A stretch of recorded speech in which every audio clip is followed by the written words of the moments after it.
The ultimate weapon in the info war would be so secret, so invisible, so undetectable, you would never know your mind was under attack.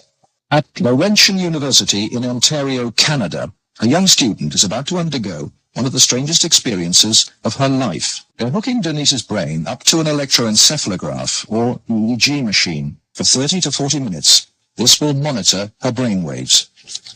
While these electric coils attached on either side of her head will immerse her brain in an electromagnetic field. Her brain actually completes the circuit between the two coils. The field pulsing through her brain is less powerful than one given off by a digital clock radio, but acutely controlled and focused at specific parts of the brain, it will open Denise's mind to outside suggestion by this man. Dr. Michael Persinger is a professor of psychology and neuroscience. He is designing ways to put the power of mind control to good use. Dr. Persinger's research focuses on brain trauma. He uses carefully controlled doses of electromagnetic radiation to induce relaxation and alleviate pain. So what Sandra did was to initiate a opiate releasing pattern. That's a burst firing field that was stimulated once every 4 seconds. And that produces relaxation and a very pleasant sensation. Similarly, using the appropriate field, we can induce fear and apprehension, but clearly that would be unethical in that setting. Dr. Persinger's tests suggest that carefully programmed electromagnetic frequencies can tap into individual brains and influence people's emotions. The cognitive processes of the human brain are really quite simple. And if you understand how they work, you can make entire populations think and decide no matter what you wish. Many experts are skeptical of such an Orwellian scenario, but Persinger thinks the implications are chillingly real. Suppose you generate a field that produces fear, fundamental fear, in large numbers of people. And then over the television, more traditional way, you say, the reason we're having this fear is because of this particular group. And now you start to move the population believing in a direction that you wish.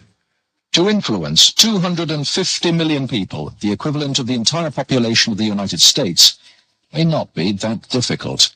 According to Dr. Persinger, we already have the technology, satellites and television, and radio transmitters. Mind control may already be happening.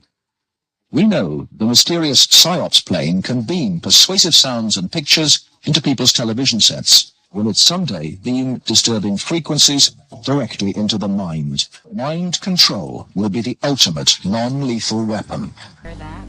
The research is led by Dr. Michael Persinger.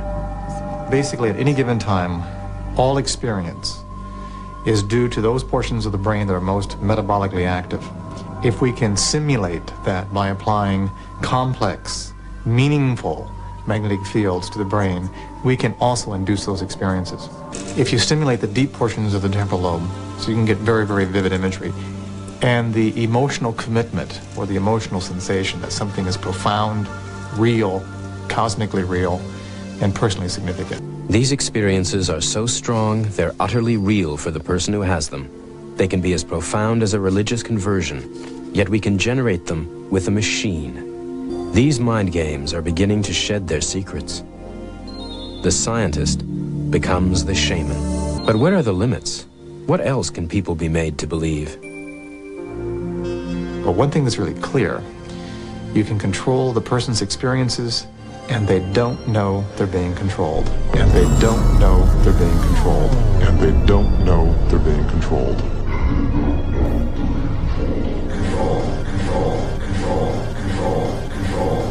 Science.